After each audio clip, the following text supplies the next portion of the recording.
Okay. It's Top 10 Thursday. List Thursday. It's List Thursday. And on today's list, the college football schedules are in Texas college football for 2022 are mostly out.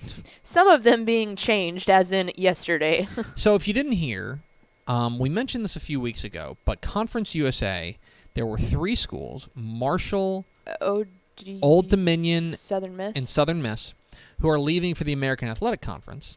Early. And they have said, we want to leave now. The idea was everybody's going to leave for the 2023 season. Yes, play one more and then be done. But because, like, for example, Rice is moving to the AAC. North Texas is. North Texas, UTSA. Mm-hmm. They're moving.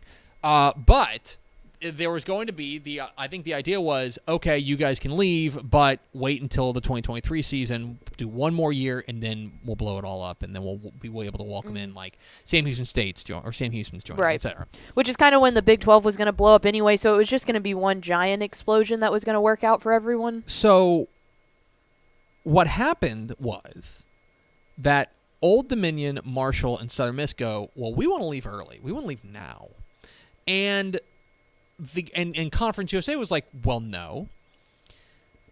It ended up, I believe, going to court or something, or they were starting legal proceedings, but they came to a settlement. And long story short, if you're a Conference USA member, your schedule's getting torn up right now, and you're going to get a new schedule. Mm-hmm. Now, that is unlikely to change non-conference games, simply because you've got to sign those in advance and things like that. Some of the weeks switched around, though. Yes, there will be some movement. But all of that is to say that I made this list before that happened. So I've come up with my 10 most intriguing non-conference college football games in Texas in 2022 across all 12 FBS teams. And by the way, before we start, I have tried to. There were some games that got left on the cutting room floor. I tried to spread this out a little bit more. That, like, for example, you may be like, well, why isn't somebody plays Colorado? I want to say like for example, TCU has a bunch of really interesting non-conference games. Yeah. I believe I limited them to 1. I tried to limit them as much as possible to spread this out. So we'll start with number 10. Rice at USC. Okay. So I want to be very clear about this. Rice is probably not going to win this game. It would be cool if they did. It would be super cool if they did. They'll be big underdogs. But this is super intriguing simply because Rice gets to be the first salvo at Lincoln Riley, USC head coach. There will be a lot of attention paid to this game. Mm-hmm. Rice will get some of that attention simply because they're going to be there too. And you get to go play out there, which is awesome. They're going to be major underdogs. But can you imagine the craziness if Rice was even just to stay close? Mm-hmm. If they were to lose this game 31-24, can you imagine the panic that would set off? Oh yeah, Lincoln Riley panic, Caleb Williams panic, all of it. And by the way, a lot of moving parts at USC. Rice is going to be a little bit more stabilized. Mm-hmm. Keep an eye on that one. That's number 10. Number 9. Boise State at UTEP. So you remember last year, Boise State, UTEP went up, I believe, like week 3. Mm-hmm. It was right before we went out to El Paso. Yes. They were flying up to Boise to play UTEP, and that was UTEP was flying up to Boise to play Boise State, mm-hmm. and that was UTEP's big non-conference test. Yes. It did not go well for UTEP, no. But in talking with folks out there, they feel like we went out there and we just didn't play well. Mm-hmm. They felt like if they had played well, they would have had an opportunity. It was also, wasn't it a weird kickoff time, or was I making that up? I want to say it was a late-night kick. Yeah, it was real weird. And so now Boise returns, gets the return, or UTEP gets the return game back at the Sun Bowl. And I think this is going to be a really nice measuring stick for how sustainable UTEP football is. They get them at home, where they were very good last year, mm-hmm. and there are some key, components there to what UTEP's going to be bringing back. But how do they measure up? Do they go out there and they get their doors blown off, and is it back to same old UTEP, or do they hang a little bit better with Boise, or maybe even beat them? I give them an opportunity to do that. So that is my number 9 pick, Boise State at UTEP. Number 8. UTSA versus the Land Troops. So UTSA is going to West Point in week 2. And again, a lot more attention. The problem with being good is that you get a lot more attention the next year. Mm-hmm. And UTSA has got some key pieces to replace, including Sincere McCormick, including a couple key pieces on the defense. There's going to be a lot of hype around UTSA.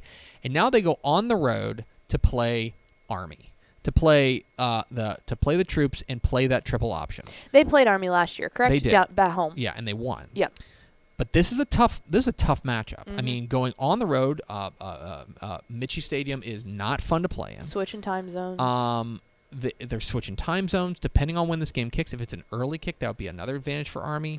Mm-hmm. Playing the triple option is a chore, and it's still going to be week 2, so there's going to be a lot of questions about what UTSA looks like.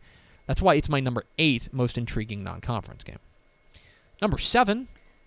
Baylor at BYU. A lot of intrigue in this one. Again, the knock on Baylor for a long time was they just never scheduled anybody in non-conference. Mm-hmm. Well, now they've scheduled somebody in non-conference, and it's a future Big 12 bunkmate. Yep. Remember, BYU is going to be joining the Big 12 here in a couple of years. Baylor is now going up to Provo. They lost at home last year to BYU, didn't they? I believe that, or they played them really tight. Let's see. That's a great question. Because I think we remember saying something. Someone said, "Welcome to the Big 12," and I don't remember which way it went. 2021. Baylor won. Okay. But it was a tight game. It's 38-24. Okay. It ended up being a really good win for Baylor. Mm-hmm. Now they got to go on the road to BYU. There's a lot of intrigue here because remember their offensive coordinator at Baylor is Jeff Grimes, who used to be the offensive coordinator there at BYU. Mm-hmm. How does that translate? What do they have a little bit of an axe to grind a little bit? I'm very intrigued by this. It's a legitimate, tough road non-conference game for Baylor that we haven't seen them play in a little bit. So very interesting. Baylor at BYU. Number 6. SMU at North Texas. In the season opener.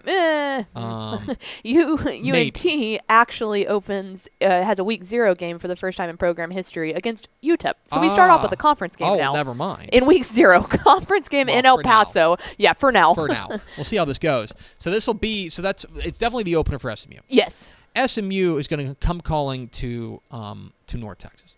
And there's a ton to pay attention to here. One, it's the debut of Rhett Lashley. Yep. There as SMU. They've, of course, got some pieces to replace.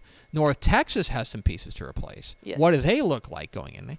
How do they handle coming home and playing their first home game, or we think? Could be. Could be. Well, it will be their first home game, that's for sure. Yes. So a lot of moving parts here, and I think we'll get a really nice early glimpse at to what both these Texas programs look like in 2022, with SMU going to North Texas in week 1, the opener for now for SMU, and the second game for North Texas. Into the top 5, number 5. How about a Conference USA? This is fixing to be a future conference matchup, but Houston Correct. at UTSA. Yeah.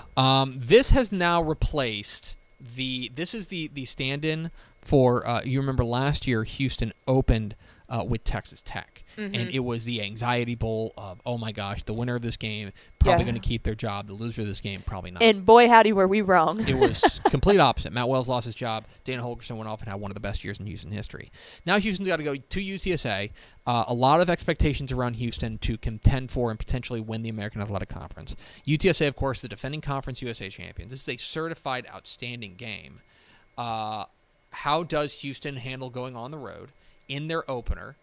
And figure out exactly what they are. I think there's a lot of moving parts with Houston, and we're going to find out exactly what happens in week 1. This game would be less interesting in week 4. In week 1, it's really fascinating, and so it's my number 5 most intriguing non-conference game. To number 4. This one flew under my radar, but Miami at Texas A&M. Yeah, I don't know if you guys knew this, but that's pretty cool. The Hurricanes are coming to Texas A&M. Coming to Kyle Field. And look, A&M does not.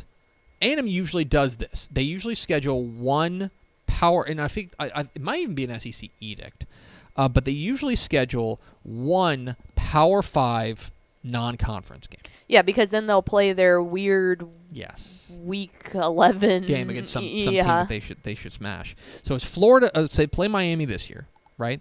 In 2023, they are going to Miami. Okay. 2024, they host Notre Dame. Ooh, that's 2025. They're at Notre Dame. They've got a home and home in 26-27 with Arizona State, and then they get Louisville 28-29. How about that? So they've got these games they've scheduled. Now Miami has a new coach. Perhaps you heard. They are trying to figure out exactly what they are. There's a ton of resources being pumped into them now that Mario Cristobal is there, kind of guy coming home from Oregon to take over. And look, they're going to be playing with a chip on their shoulder, and this would be a signature win for Miami. Mm-hmm. Make no mistake, I think A&M's going to be the favorite in this game, not just because they're at home, but I think they're the better team. But they are facing a team that I think is going to want to make a statement. And I'll need to check. I want to see what Miami's schedule looks like. This might be their first actual game. Yeah. So they play Bethune-Cookman and Southern Miss. Okay. So they're going to be 2-0 coming into this game. This could be a matchup of undefeated, almost certainly, because A&M opens. Although A&M plays Sam Houston, they should win that. But then Appalachian State's not a pushover. No. I would just say that for A&M, they need to be on the lookout for a team that is hungry to show that things are different at the U. That's number 4. Number 3. Let's run it back. Houston at Texas Tech, going to Lubbock this time. Remember, this game was at NRG last year, Mm-hmm. and Tech went in and made a big comeback and beat Houston. We thought this was a real telltale sign of where things were going. Not the case, obviously. They have really turned things around, and this is also a future Big 12 matchup. Yes. But this is a game that I think is really intriguing. It is the first FBS game for Joey McGuire as the head coach at Texas Tech. It is the first road game for this is the first road game for Houston. They go to UTSA. So how do they progress? You hear all the time that you make the most growth between week 1 and week 2. How much does Houston grow? How much does Tech grow? Mm-hmm. Really intriguing, and will kind of set the tone not only for this year, but I also think will set the tone for what the Big 12 looks like going forward. So very intrigued to see what Houston and Texas Tech do in week 2. Number 2. How about future SEC partners in Alabama and Texas? That is so weird to say. Mm-hmm. That's going to take a minute to get used to. I'm not sure if you guys knew this, but Alabama's coming to Austin this year. That's big time. And look, anytime Alabama goes anywhere, it's noteworthy. It is particularly noteworthy because for a number of reasons. One, it is a measuring stick for Texas as they are at least 1 year, potentially 2 or 3 years away from having to face Alabama every single year, right? That is something that I think needs to, you need to reckon with. How exactly does this look like? What is that gap look like right now?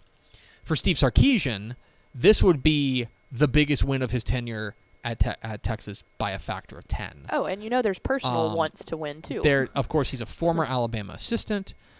There's a lot of storylines here when Alabama comes calling to Texas. Now, Alabama's going to be going to be the favorite here. I think an understandable favorite. They're going to be a national title contender. Texas is not there yet, in my opinion. But a lot of intrigue and a great measuring stick for Texas as they welcome in the national runner-up in Alabama. Which brings us to number 1. Along the same lines of personal ties here, TCU at SMU for the Battle of the Iron Skillet. Put aside for a moment the rivalry aspect of this. Put aside the fact this is the Battle for the Iron Skillet. SMU won it last year. All that fun stuff. Put aside the fact that TCU, a lot of moving parts there. Mm-hmm. Don't know exactly what they're going to look like. SMU, same thing. A lot of moving parts with especially on the defensive side for SMU. Put that aside for a moment. This is Sonny Dykes returning to the school that he left. Mm-hmm. This is and I feel like not on the coolest terms, Right. By the way, SMU fans don't like Sonny Dykes. No. This game would be. It felt like betrayal. Is what it felt like. It felt like you're like. Imagine if you were the coach at Texas and you left for Oklahoma. Yep. Okay, that's what Sonny Dykes did.